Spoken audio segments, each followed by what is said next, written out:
A movie about a cat making friends with some other animals?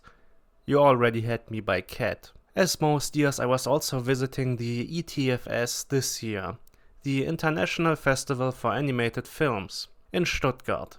Or if you wonder how the acronym is put together, it's Internationales Trickfilmfestival in Stuttgart. It's about a week of animated films, shorts, and episodes from TV series ranging from big blockbusters like Disney movies to passion projects like Anomalisa to student projects.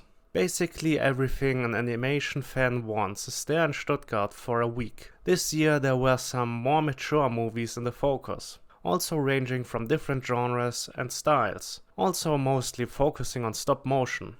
The computer animated, actually it's made in Blender, movie Flow is an animated adventure movie about a cat in a seemingly post-apocalyptic world. There are no more people but animals roaming the earth, living in places that look like they were made by humans. The main cat, for example, lives in an area that is filled with statues of cats, but the cat is also wandering the woods from time to time. After all, it's a curious cat, like all cats. But soon after being chased by a pack of dogs, everything changes. The animals are in an uproar and flee from something, which turns out to be a flood. Soon the entire world is flooded and the cat tries to survive, hanging onto everything that is floating on the surface. Fortunately, the cat quickly finds a boat with everyone's new favorite animal, it seems.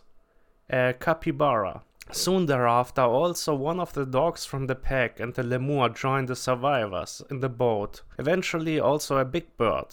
No, not that one.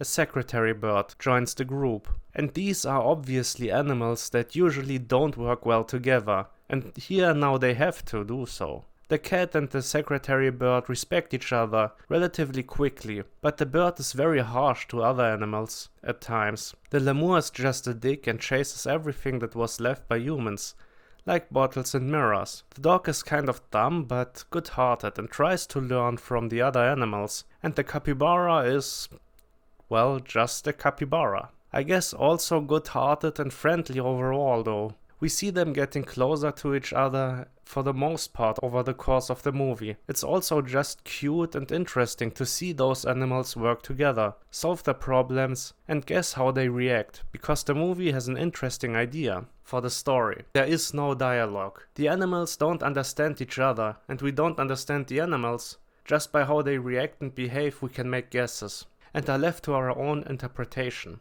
They make the animal noises that you would expect, with the capybara not being voiced by a capybara but by baby camels. As the producer said, the sounds of real capybaras are kind of bullshit, and the big bird being voiced by another bird. But there is not a single word spoken. I think there is not even a word written anywhere, but I'm not entirely sure about that. Not being able to talk to each other and having carnivores and herbivores in one boat is causing already enough issues, but there are also other animals on boats and rafts traveling around, and meeting another boat with lemurs and dogs is creating problems for the group that has already learned from each other and work as a team.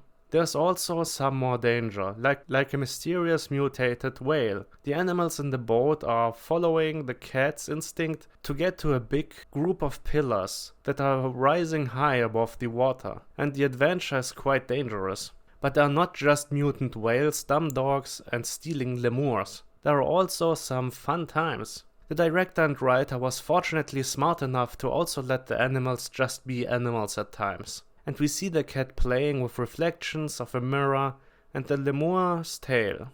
The cat also tries to push something from the boat at one point, which is very cat-like. The lemur is also just stealing and pretending to be a human, and the dog wants to play and behave and be a good dog overall, even though he also makes mistakes, of course. He also likes to play fetch, which is causing problems at one point. The movie is cute and at times funny, very engaging, and has a nice message, which is told not so much with a in-your-face obvious storytelling device, but in a very pulled back and natural way. It's honestly quite great storytelling and an overall brilliant idea. The animals and the situations are fantastic and super interesting, but there's even more going on. The hints at the post-apocalypse, the ruins of humanity that are shown at times which are still in good condition, and even some supernatural elements that are sometimes hinted at and sometimes more obvious, at least in one scene very obvious,